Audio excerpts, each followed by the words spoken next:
My advice to a parent or a coach of an athlete who is struggling is first, candidly, be a model. Maybe identify certain situations. So if your athlete feels comfortable enough to share with you about a situation that they're going through, connect to your own story. Where was a time in your life that you have a shared experience? There's power in this human experience of sharing our struggle. And so it might be different, but being able to say, wow, that sounds really difficult, and I'm so grateful that you shared with me. That reminds me of something I struggled with, or I'm struggling with right now in my own professional career. And so really creating that empathy and that connection can be a great first step. The second step is, what do you think a solution could be? Ask that question. Put the impetus back on these very capable young adults, frankly. They're becoming young adults. And so how can we give them the ownership?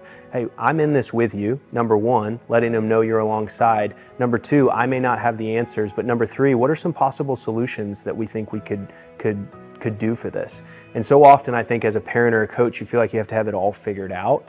But really, it's almost like an illustration of someone's coming to you and say, hey, I'm down in this pit.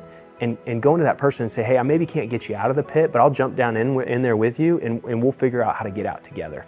And I think to know that you have an advocate, to know that someone's alongside you in being able to find those solutions, and then ultimately, how do you then take those next steps of when they come up and say, you know what, maybe I should talk to somebody.